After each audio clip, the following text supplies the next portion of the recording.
Hello and welcome to Corgi Town, USA. I am Candy, and right next to me is Chuckles, our spoke Corg. And I am Catherine. And in the studio, we have Mortimer Barnabas, Tito Bandito, and the newest member, Gilda, our little lady. Yeah. And I sent mine too. She banished them. I didn't banish them. The husband was nearby, and so You said, come get these animals. yeah, I said, come get them. They've had enough here. We've been noisy today. We made a lot of noise today. But if you're new here, hi, welcome. Every week we have a new episode for you, all things Corgi and pet parrot lifestyle. We strive to bring you really good, helpful information on having really long, healthy, happy lives with your pets and what is best for your puppies, for all the dog moms and dog dads out there. And we do a little bit of cat content though, too. Yeah, we do. Thanks to Kat and her cats. Cat and her cats. So she bring the cat. But we have another special guest, as we often do. Yeah. If you follow Georgie Porgie Puddin Pie on Instagram. And now the rest of the whole Kiss the Girls and Made Them Cry is going through my brain. Then if you don't, you should. Real cutie pie. But we have Georgie's mom on, Tarah. Tarah, welcome. Hi, so happy to be here, guys. Yeah, thanks for coming on. Absolutely. So typically, our guests range from, we have our creator series. So if they create different types of art, and then of course we have some like sort of professional experts like veterinarians and things like that. We've had grief counselors. Right. Tarah is a Corgi mom, but has dealt directly with DoubleMerle Corgis. And some of you listening, dear viewer, dear listener, you may not be 100% informed on this.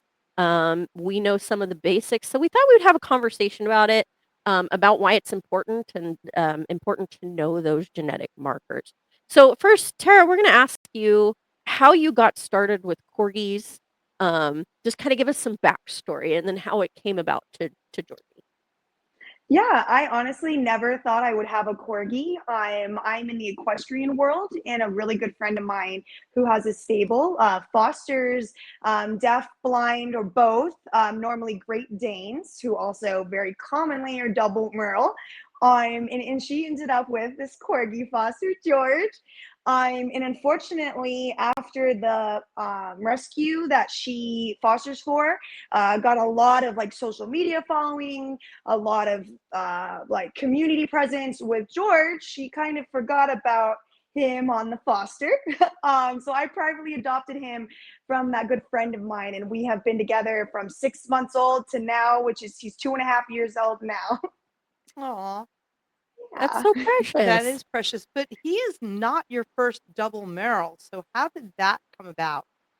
Yeah, so my friend actually connected with me specifically because when I was younger, unfortunately, we kind of fell for the really beautiful marketing. I was maybe only 8 years old. We ended up with a double dapple dachshund. That is a mouthful. The dapple is the Merle part, but it's same as a DoubleMerle. We spent several $1,000s on this dog. And he was deaf, he was blind. We didn't know any of that when they're puppies. It's really hard to tell when they're puppies. And of course, we didn't know anything about genetics. We just saw a pretty white and silver dog. And we said, say less, and we took him home. Unfortunately, it was just problematic from there. He developed, he had bow legs. He developed lupus very early on in his life. For a child, it was a super traumatic experience for me. And since then, I've kind of just been really passionate about learning why they exist, why they shouldn't exist, but they do. So we love them anyways. But so she knew I had a DoubleMerle in the past, and so she gave me a call. Wow. And I can see, even the word Merle sounds, kind of, that sounds exotic. But exactly. A double dapple dachshund. If you are marketing a double dapple dachshund, you shouldn't. Which you shouldn't. Which you shouldn't be making them. But yeah, that's all marketing. I can see how at 8 years old, I'm sure you're not the one who laid out a couple of thousand, but I can see how your parents would go, oh, wow, that sounds, super What a cutie. What a cutie. Yeah. And this is like early 2000s. Like, I know doodles are a thing nowadays, super common. They were also existed then as well. But it's like, times have changed so much. We have social media, we have just more access to, tools on the internet to find out about these things that, like, bless my parents, they just had no clue. They just saw this cute white little puppy with a little pink nose. Yeah. Yeah. Well, that's amazing that your family Stuck by. and gave him the best possible life. So Yeah. And I want that's to, amazing I kind of thing. want to earmark this a little bit, or dog ear this. Not dog ear, but earmark. We're talking about, yeah, your family stuck by. I want to make this note as to why this is so important. And we'll get a little deeper into this. But we talk about the American Corgi craze. And I'm always very careful with this because we love all the Corgis. And Digby was my foster, and his Now my cat's son. dog. Yeah. And he was an American. The reason why we're not pro-breeding American is because I don't know of any preservation breeders that do this.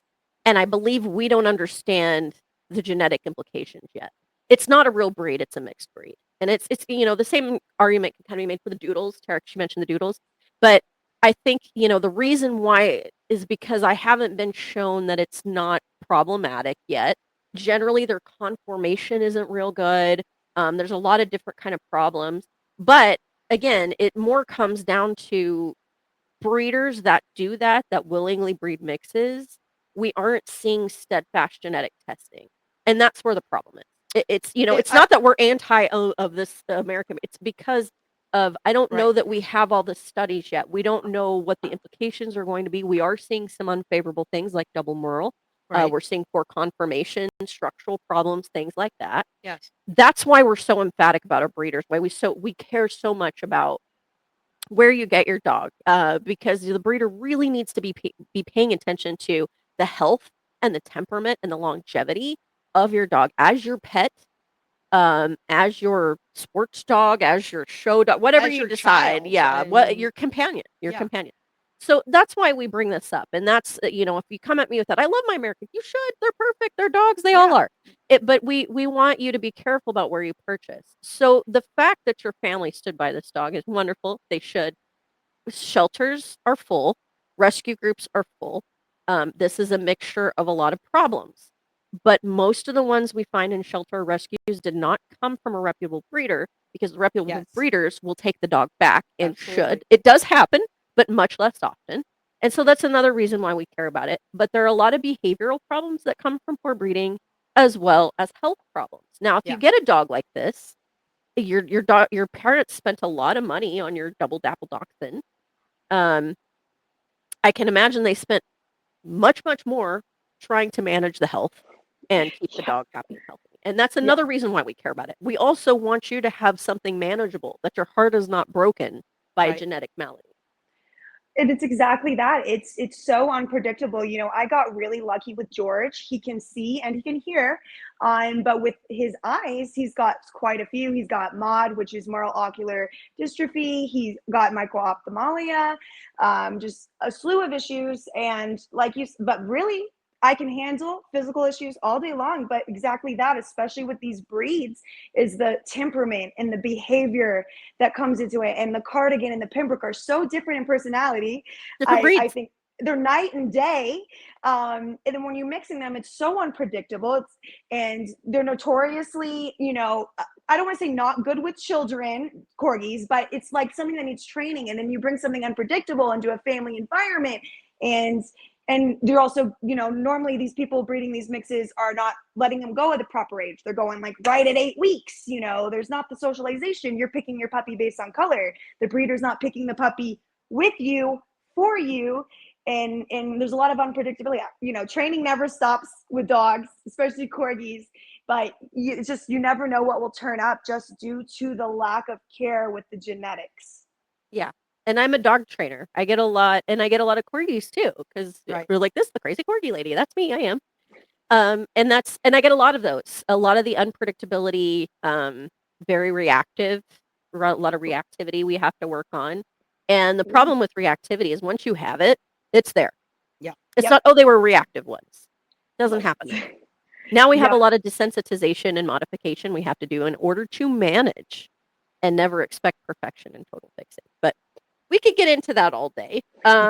Totally. So Kat had a question about how you know that you have a double. Yeah. So you said earlier, your first dog was a puppy, and so you assume, well, we assume he's going to run into things, and we assume that he's not going to listen to us when we call him. And then in that instance, it becomes obvious that your dog is both blind and deaf. When you're looking at these dogs, when you're looking at a breeder, how do you know? How do you tell? I think one of the important things that a lot of people, and this is like the bare minimum, is letting you see the parents. First, obviously, a good breeder, they will be health tested and not just embark. Embark is a very fancy word for people. They see embark tested. No, we need OFA results. We need to know that they don't have any, I'm probably not saying it right, the von Willebrand disease. Von Willebrand, yeah, the bleeding With the disorder. bleeding. And so it's like, not only does DoubleMerle come with issues, but just the bad breeding in general for these Degenerative things that are common in myelopathy. Yep.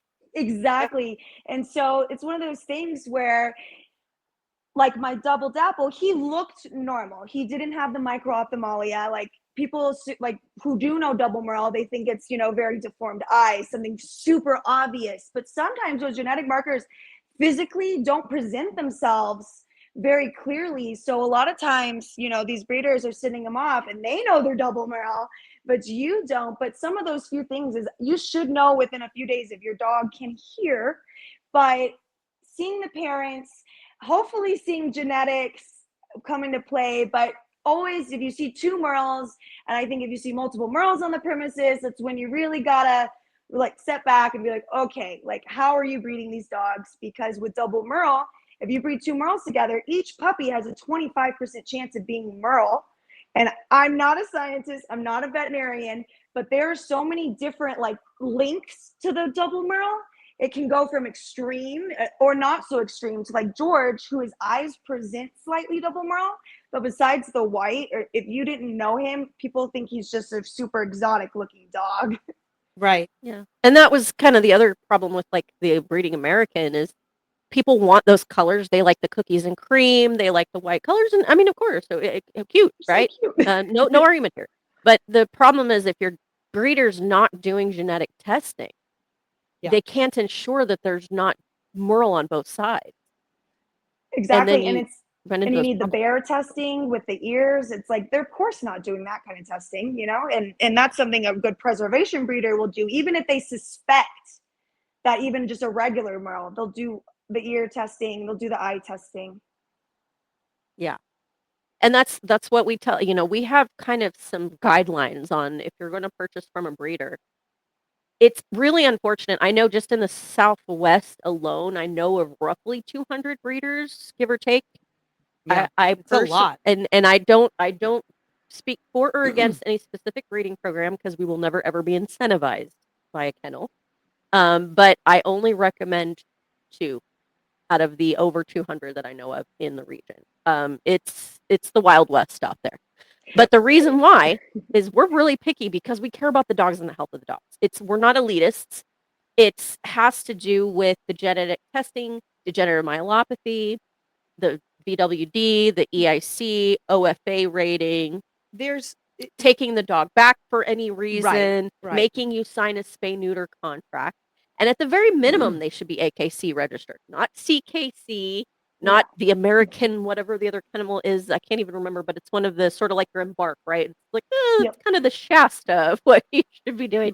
But the reason why AKC is important, it really doesn't matter as far as papering for pet home, except you can trace the lineage of that dog to ensure that there's not inbred.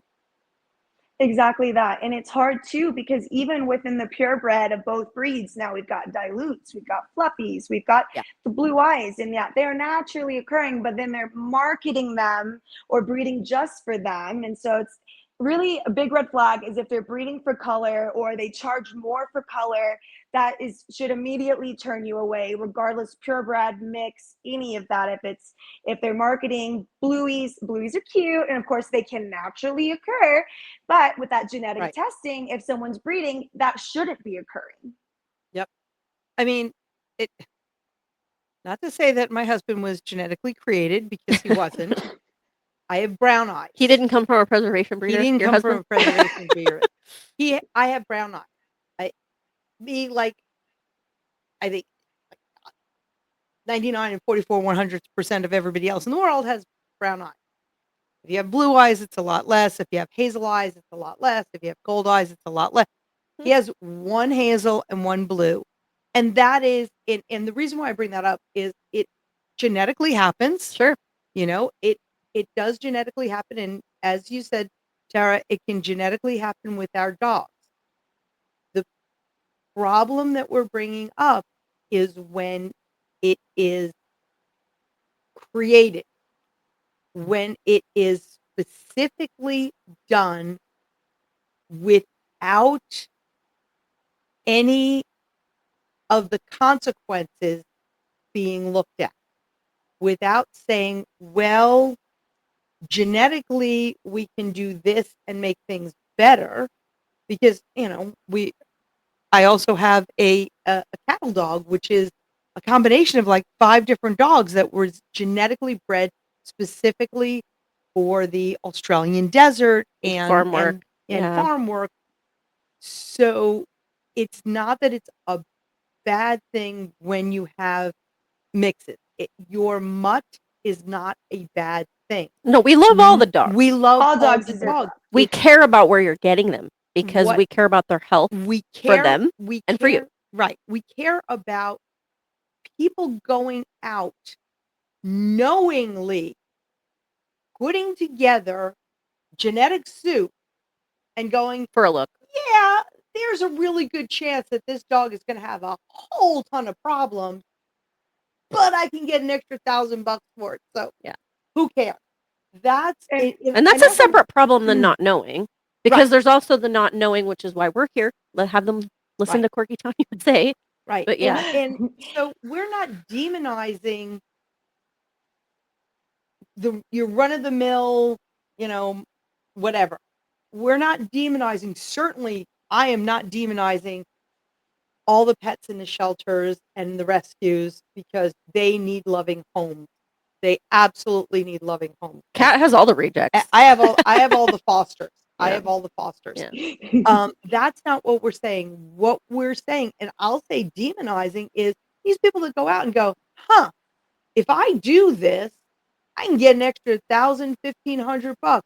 Who give a bleep if later on, the people who bought him overpriced from me have all these problems? It's not their problem anymore.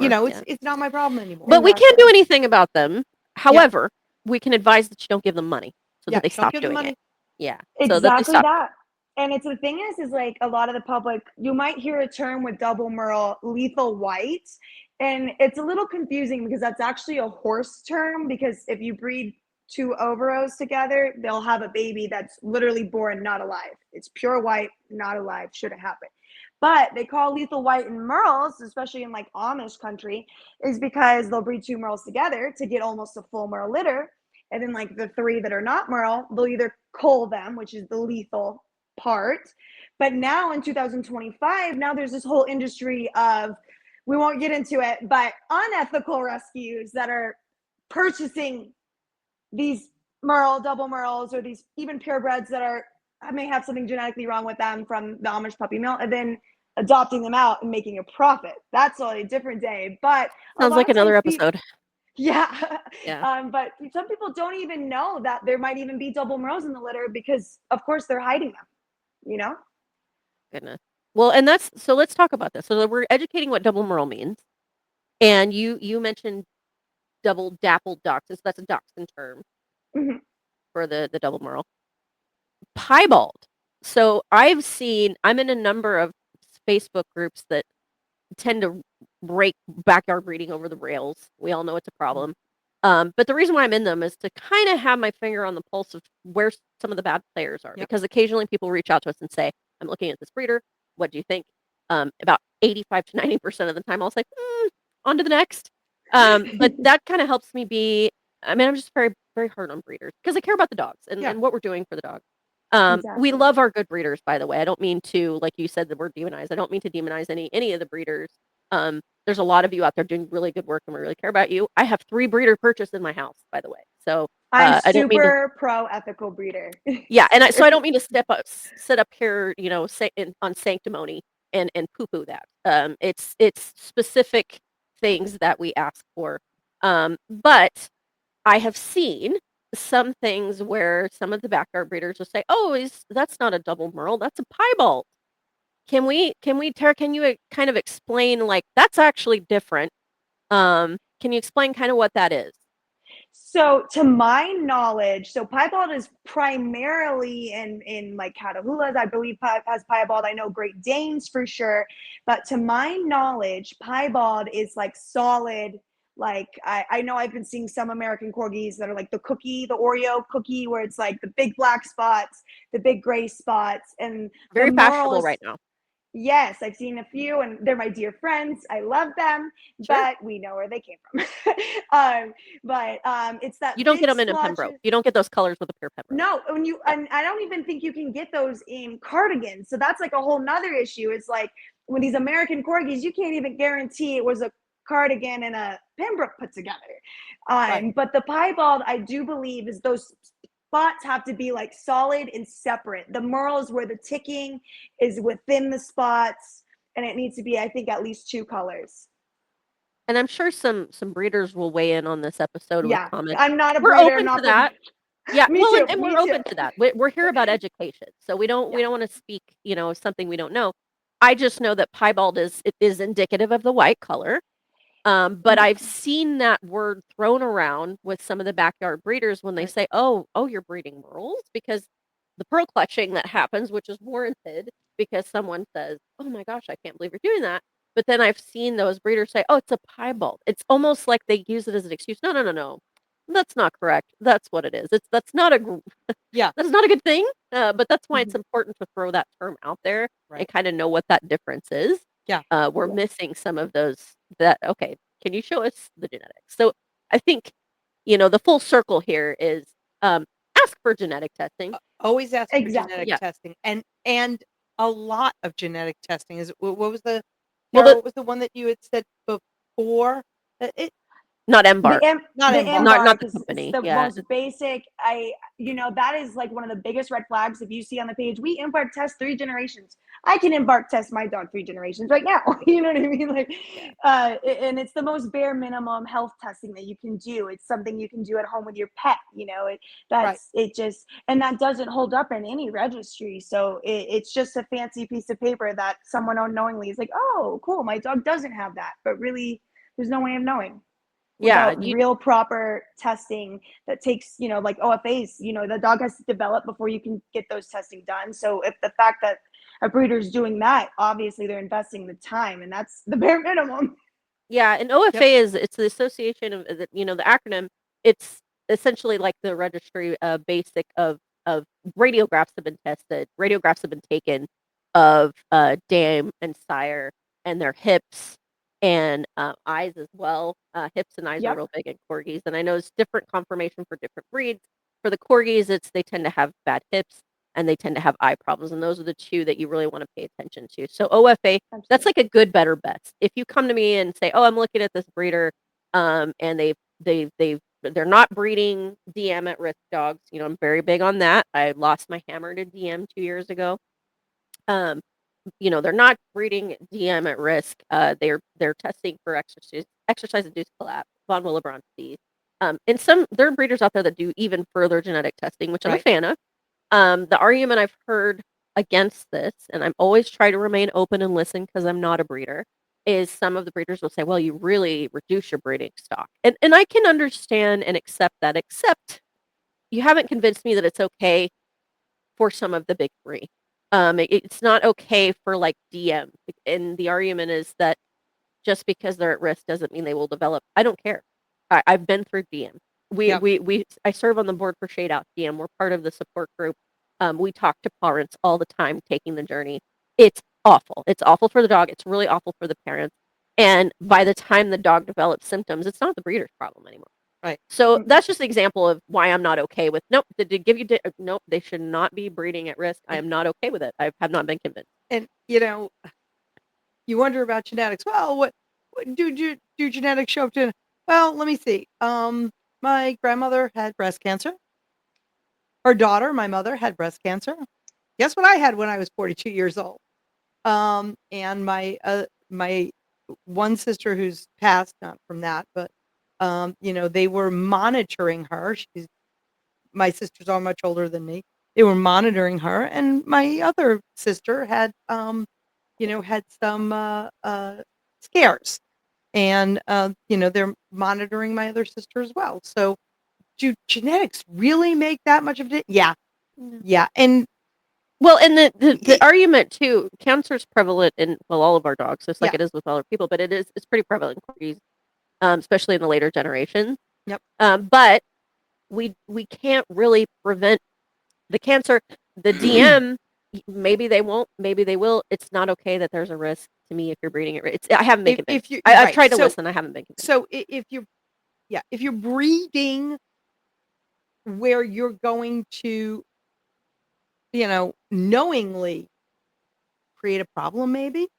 And Tarah, please weigh in on this. But if you're breeding where you're knowingly going to create a problem, I mean, well, they're not going to listen to the show. Yeah, they're not gonna, that's not our audience. And you made a good point. Is like, even with the DoubleMerle, it's like, he has his eye conditions, and we can get past that. I'm teaching him with touch just in case he does go blind. I'm teaching him sign language in case he goes deaf.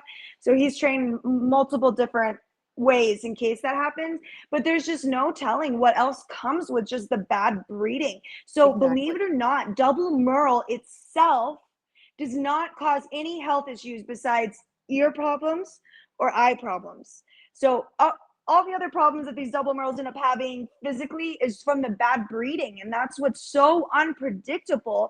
And exactly that with the DM, it's traumatic. It's for both the dog and to lose a companion or to see them not be able to be them. They're not set up for success from the breeder, and you're basically purchasing heartbreak unknowingly or knowingly, but it's unfair to the dogs and Yep.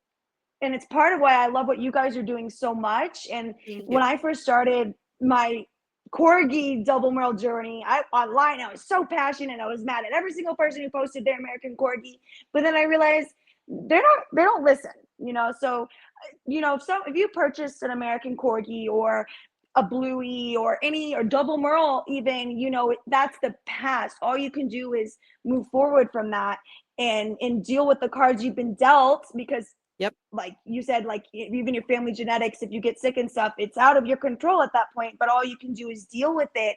But the unfortunate thing I'm seeing is a lot of these people, once those happen, these dogs are ending up in shelters or like you guys fostering, it's really unfortunate because not everyone will keep them forever, when they get those issues, and it's really heartbreaking. And some people can't. I mean, let's be honest, it's not even a shame problem. It's sometimes financially things happen in people's lives, and the dog needs a lot of expensive care, or maybe they become disabled. Right. Or they're not able to work. I mean, there's so many things that can happen. Life can without asking us.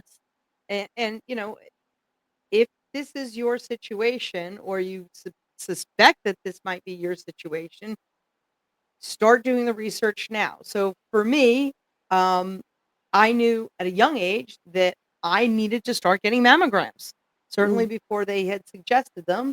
And they've suggested them older and older, except I knew that I needed to start getting them. And so my life was saved because I knew ahead of time what some of my risks are. And if you suspect, then start to do the research.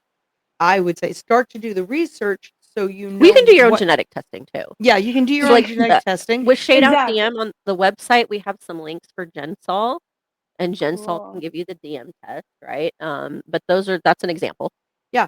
So, and now, Tarah, talk a little bit about, if you would, preparedness and Now you found out. So what were some of the things that you did once you found out? Yeah. So with George, obviously I knew before, but I think something for someone to keep in mind, getting a dog that you might have signed up for with something wrong with them, or like you said, even with the DM, test ahead so you know to prepare. Make sure you're using stairs. Make sure you're not letting your dog jump crazy around and picking them up properly. With him, I started training his with goggles as soon as I got him. Because I knew he was going to have sensitivity to the sun. I started training him with hand signals and touch, just in case he were to go blind or deaf. But really, as soon as I got him, I started saving more money. Yeah. And I became very good friends with his ophthalmologist, and we were very frequent It's the flyers Georgie there. Porgie budget. The Georgie Yeah. Porgie budget. Yeah. But I can't say you can be totally prepared, but I do think if you're listening to this and you are worried about if you got, possibly a dog from a suspicious situation, like you said, like that bare minimum testing, start that now. I was hating on Embark, but I think for like, an affordable option, that might be something to help bring someone some comfort, and just really staying connected with your veterinarian, which you should do with a healthy dog as well. And I do Absolutely. want to kind of note you were talking about, you mentioned DM. There's actually a difference. So there's IVDD and DM, and we've done some episodes on IVDD, but IVDD is different than degeneromyelopathy. IVDD is basically a blanket term for intervertebral disc disease, and it's different kind of spinal maladies that affect our Yep. lowriders. There are genetic markers for that. We don't get our dwarfism without the risk. The dwarfism is what makes corgis, and if there's Right. one genetic marker for dwarfism in which we have a corgi, we have risk. That's just the way it is. It's a risk Yeah. we live with, liking our doxies, liking our corgis. They're a high risk for IVDD. Now they can have multiple copies, which raise the risk. Sometimes that's good to know. Um, However, that's when IVDD, you want to keep their weight down, keeping them from jumping, things like that. And this is Thank you for correcting me. I just a appreciate footnote. Yeah, just a footnote. I want to be sure that it. everybody understands that. Totally. Degeneromyelopathy is canine ALS, and it is degenerative. As Yes. far as we know, nothing physical trips it off. It's Yep. they have the genetics, they start to develop, Yeah. and that's usually later in life, and that has to do with being carrier or at risk, right? So that's kind of the difference with that. But I also want to mention the Amish a little bit. So this is early in our podcast. Oh boy. Yeah, we We're had going to to be keep careful. me calm. Well, but early in our podcast, we had Emily Orth, who helps run the Facebook page Adopt a Corgi. Wonderful, wonderful lady. Helps place a lot of dogs. Yeah. And they got a lot of dogs from the Amish because they're in the Northeast. And of course, we've had Melissa from East Coast Corgi East Rescue Coast several Corgi times. Rescue. Yep. Wonderful group of people, all volunteer ran. A lot of fatigue that happens in that world because there's so much carrying that happens, and you're battling a lot of uncaring and just all kinds of things. But anyway, both of them have mentioned the Amish, and at first I was very careful to sanitize that because I didn't want anyone to think that we were disparaging any kind of religious or cultural group, because of course we're not. The problem is that the Amish look at animals as commodities, not as living, breathing, sentient beings that can feel pain and emotion. And it's a simple perspective, but it ends up with a lot of problem for the animal. They Yes. can't see it because of their beliefs. And so when we encourage you not to purchase from the Amish, and I've been in these discussions before, which I said, well, I've got my corgi from the Amish and they're perfect. Great. I'm so glad you got lucky. Of course, your Yes. corgi's perfect. All of them are perfect. Okay.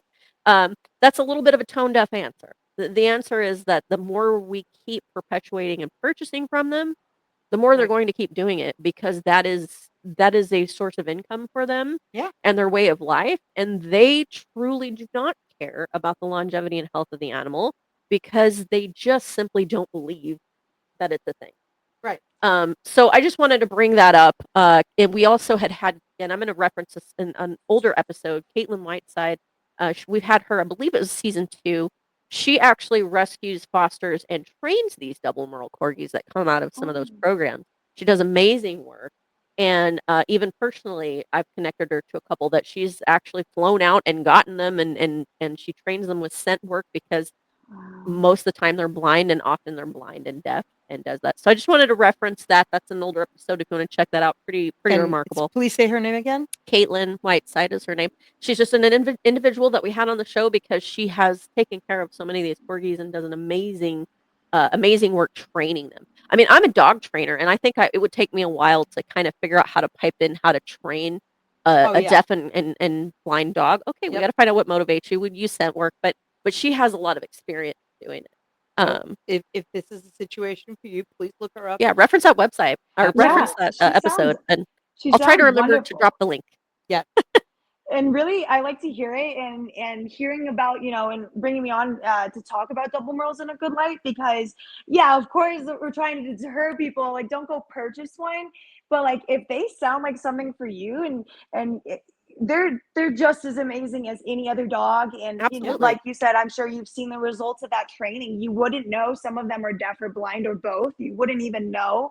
And they come along with some health problems, but we always just constantly make another hole in our heart for our dogs, but I think that if a DoubleMerle sounds like something somebody would want in their life, I welcome it so much, just through a rescue. There's always going to be a need. Yeah.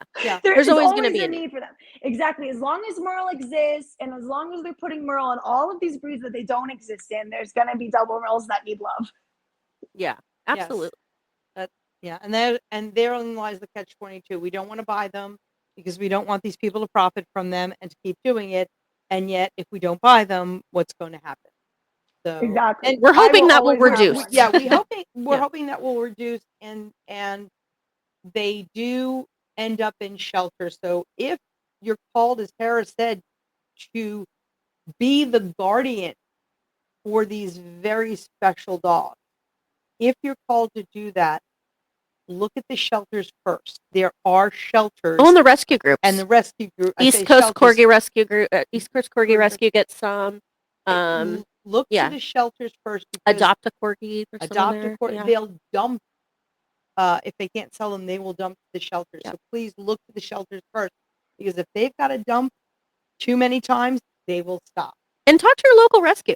Rescue. We have close ties with Queen's Best Stumpy Dog Rescue, of course, Arizona Cactus Corgi Rescue here in Phoenix.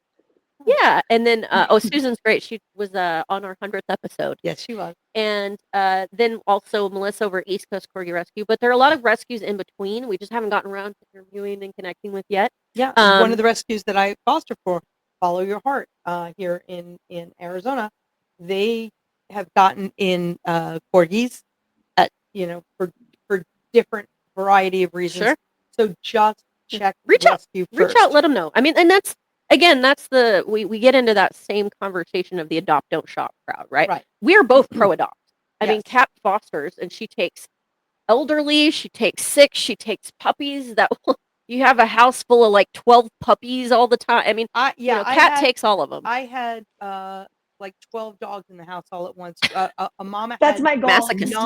a mama had 9 puppies, and she was able to feed them. But I've also bottle fed. Yeah, I mean, Kat takes them all. So we're very pro adopt. Yes. And I've adopted. What am I up to now? 6 or 7. Yeah, I'd have to go back. Adopted. But I have breeder purchase too. So but again, I'm very careful about where I buy from. That being said, I'm going to go ahead and bring this up very quickly because I feel like this is apropos to what we're talking about. I had actually gotten personally, I don't want to say attacked, that seems lambasted, I guess, over my last breeder purchase, which was Tito. Tito came from somebody who came to us early on in the show. Yep. And said, I'm starting a breeding program. I have a mentor. I've noticed that you are very passionate about this. Why don't you tell me what you know so that I can adhere to that, because that's the standard I want to be held to. Of course, we love that, right? Yeah. So, and by and large, this breeder does. Not everything had been like documented like he does. The OFA was done. It's not really advertised on his site. But anyhow, the person came to me and said, I can't believe you're a public figure telling all these people this, and you have this dog here. And I was like, okay, let's have the conversation. What am I missing? Because instead of coming back at you with a defense, I'm going to say, please tell me where I'm wrong. And so we kind of went back and forth. And one of the sticking points was that this breeder's not part of a breed club. And a lot of things can be said about that, is to get accused of being elitist and things. The good thing about breed clubs is that they do care about genetic testing. They do care about health, temperament, conformation. All very important. So I'm going to give all that credit where credit's due. That particular breeder's like, I don't like the elitist nature of it. That's why I stay out of it. I care about my program, the health and temperament of my dogs. They all live in the house with me. I don't have this huge program. There's a lot of things I like about it. Right. But the thing that got me was I said, you're coming at me for the wrong dog. I have one from a hobby breeder. That's my Mortimer. Mortimer came from a hobby breeder. Now, she did do genetic testing. Yep. She did not own the sire. That came from someone else. But I had, DM results. I had AKC. I had the lineage, basically bar minimum. Not OFA. Did not come from there. It's a hobby breeder. She had 1 litter per year. He found me. I wasn't going to get a puppy. The lady said they were born on February 21st. And I said, I'll come get him. That's my birthday. That's your birthday. That's her birthday. So anyway, that's kind of how Mortimer found me. However, here's the deal. I'm very happy with Mortimer. He's a wonderful dog. And she did right. She did the genetic testing. But if I'm going to recommend a breeder, I'm going to recommend more a preservation breeder than a hobby breeder for that same reason. Right. But I do have one from a hobby breeder, and I'm the first one to say, yes, I did that. Also, that was early on in our research. That was before I knew what I knew now. Yep. Of course, I don't regret having Mortimer or ever getting him. He's my baby. But I just thought, how poetically interesting. You're coming at me for the wrong dog. Yeah. Why don't you lambast me about this guy? This one comes from a, championship bloodline. He's gorgeous. And then I have my goofy boy that came from a hobby breeder. But I say all that to bring up to say, if someone comes at us, adopt, don't shop. I'm not going to argue with that. Please adopt. We need to adopt. I've adopted several. My latest one has been adopted. That's Gilda, our little lady. I'm not going to argue with it. Yes, please adopt.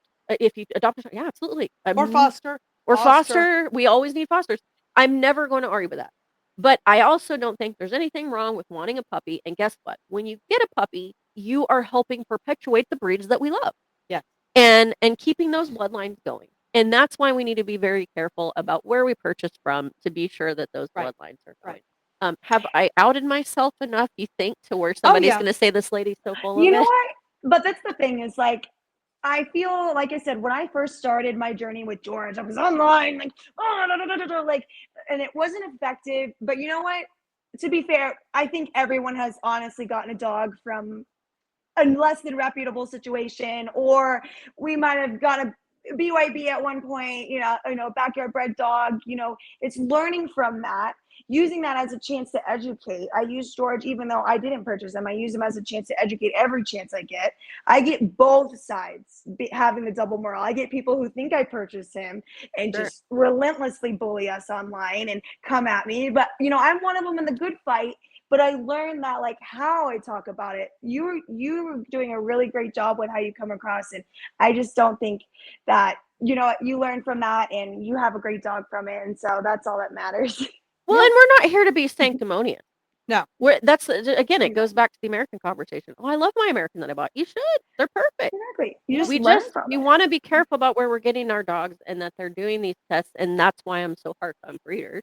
But, The thought that just came to me was, you're going to get a cake for a special occasion. And yeah, there are people who bake in their homes and they have everything perfect and everything clean, and you've gone and you've inspected and you survived eating the cake, and you know that they pass inspection and everything, and they happen to be doing it in their home. There are big time bakers that the health inspector has to come every so often and look at everything, and you're certainly safe. You could choose to get that cake for a special occasion from somebody that does it clean, has a bunch of kids and cats and dogs and iguanas. Got the expired flour at a discount. Yeah, that you kind of or suspect, or you walk in and where their cooking is dirty. Well, yeah, you're going to get sick from that cake. Unless you get lucky. That happens. And that happens. That, you get. But do you want to take that chance? And do you want to keep that person Baking. making cakes Keep and buying cakes from baking, them. you Yeah. know, where Lord knows what you'll cut into? No. And this is kind of, it's funny, but it's kind of the same thing. Well, I'm Do just we trying to wanna think go? corgis being like cake. That's why Well, you have me laughing. well, corgis like cake. Of course. Oh yeah. Oof, but, you've gotta think of it in perspective of we're not being elitist. We're No. not, we're Mhm. not sitting here telling you do this, don't do that. We care about the dogs. We care care about the about the parents. dogs. We care about the guests at your wedding. We care about the dogs, and Exactly. that's really it. Exactly. And there really is a way to do both. Exactly that. Like I will always have a double Merle rescue and I'll always have an ethically bred, well-bred dog. I don't at this moment, but we're on the list for eventually getting one. Okay, I just exciting. beautiful. Yeah. I just moved countries, so we'll see if that ends up being my breeder. I'm still on the hunt, but we're on the list of one I think is a really, really good one. We're going to be getting a German Shepherd, though. Nice. Yeah. But I plan on getting more corgis. I do really, really want an ethically bred cardigan one day. A real Merle that comes in Merle. It's supposed to come in Merle. Right. I'm in love with the black and white with tan points ever since we did. I love that too. Well, we did the episode. So we did the Bud the movie star corgi. Right. For those, I'm dating myself here, but I love Christina Applegate. She did Don't Tell Mom the Babysitter's Dead. They had a corgi in that movie. His name was Elvis. That's the same corgi actor that was in Accidental Tourist. Yep. We found the lady that bred that dog and we interviewed her. Yes. And ever since, I have wanted a black and white with tan points cardigan. One I'm day, trying to be smart because my husband's not here, but he will listen to this. But really, if I had my way, I'd just have a farm of corgis and a couple German shepherds and a couple double merles. I'm happy. yeah, it's it's real. Wanting all the animals is real. I think It's a 4 is my limit, 1 for each appendage. Right. I love So, that. but Tara, thank you so much for coming and sharing your story and helping educate. Again, Yes. this is, your voice here is, you're not claiming to be an expert, but you have experience and you've seen, the good, the bad, the ugly. One last thought before we release you to enjoy your evening. Of course. Can you tell me what your retort is to those that come at you negatively thinking that you've purchased Georgie? One of my main things is if they're willing to have a conversation, because sometimes there's people are not willing. It's just, I don't like to compare dogs to children, but you wouldn't walk up to somebody's child and be like, why is your child that way? Or why is your child look like that? And Why is his so hair that color? right. It's been a very bizarre experience having people walk up to me and be like, do you know your dog's DoubleMerle? Did you purchase that dog? Where did you get that dog? Like, I used to get angry and now I'm just calm and be like, we're all here and we all want the same thing. And it's just a happy, healthy dog. And we're in the same fight. And, if I have a lot of friends who have well-bred dogs. And so when they see like his best friend is named Watson, shout out to Watson, the cardigan corgi who follows you guys. So he's a well-bred example of just a genuinely amazing dog. George is amazing too, but when you see the two together, it's such a good opportunity to be like, this is what happens when someone doesn't care about the breed, but he's still equally an amazing dog, and you can still have a good chance with a rescue dog. And then this is what should be happening. And so I feel I've connected with those, not elitist, but that they see that I am a part of the good fight. That when I get stopped, now I live in a new country. They've never seen DoubleMerle here. I get stopped at least 30 times a day just walking my dog outside and just explaining to them, yes, he's beautiful. He's a rescue. And this is how I got him. But this is what you should do if you're really interested in him. But the main thing is I just remind people that I'm a part of the same fight, and I'm super passionate about, I may not have a purebred corgi, I may not have a well-bred corgi, but that doesn't mean I'm not passionate about that. So I always use that as an opportunity to connect. And I've made actually a lot of good friends that way from being like, hey, wait, I'm a part of the same fight as you. And I think people should remember that even if you bought an American Corgi, Merle, Pembroke, use this opportunity to then educate people because they look so unique. Corgis are also just amazing dogs and they attract attention no matter where you go. Very true. We call it the paparazzi. Yes, use that as an opportunity to teach people and learn from your mistakes. And that doesn't mean, oh, don't ever buy a dog again. Oh, I can only afford backyard bred dogs. It doesn't mean that. It just means like finding that way to use your dog, not use, it's a bad word, but advocate with your dog for the breeds if they're mixed breed that you care about. Yep. And I like that, right? It's just someone comes at you, you say, "I'm so glad you asked." Yeah. Let's Exactly. talk about why we both think that's important. Yep. Exactly Yeah. that. And it really took letting my guard down and then just finally saying, you know what, if someone judges me or assumes about my dog, it's fine because they're the ones assuming about a dog, which Right. sounds a bit silly, but also just, you know, just with social media and stuff, it's just so hard not to get angry and mad and just like getting down, like bringing the people that are upset down to the same level. You end up making connections that way. And we're a part of the same fight, just like meeting you guys. I found y'all in a corgi group and started listening to you guys, and it's like we're part of the same fight. Well, That's it. thank you for Thank that. you. And I always say perspective is everything. It is Yes. so valuable, and the more we all ask to understand instead of ask to form an opinion, the better off we all will be. That's right. Exactly. Yeah. Well, Tara, have a great evening. Oh, Please thank give you, ladies. Georgie some belly rubs and snacks Georgie, for us. say bye Yeah. really quick, George. Oh. Bye, Hi. Hi, George. George. Hi, handsome. If you are listening, you'll want to hop over to our YouTube or maybe check us out on Roku so that you can see precious, handsome little Georgie and follow him on Instagram. Do you want to tell our followers what his Instagram handle is? Yeah, George, come back one more time. So he is Georgie Porgie underscore the Corgi on Instagram. And we Georgie just Porgie moved to the Corgi. Santiago, Chile. So we have a lot of new adventures for you. Amazing. Wonderful. The continental guy. Yeah, and he flew well. Perfect. Good. Perfect. Well, Tara, thank you Bye. so much. You all have a great evening. Thank you for sharing your story. Bye, you guys. Thank you. Bye. Well, we hope you enjoyed this episode. Please join us. We're here for you every week, all things corgi. Not everything we talk about is such hot button, potentially divisive issues with strong opinions.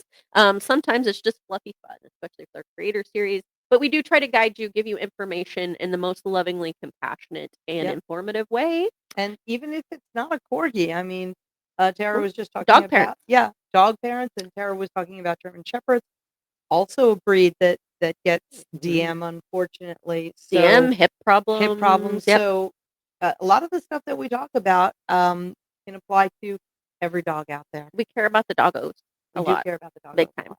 Yeah. Well, Candy and Shuffles signing off tonight. And Catherine. We'll see you next week. Bye.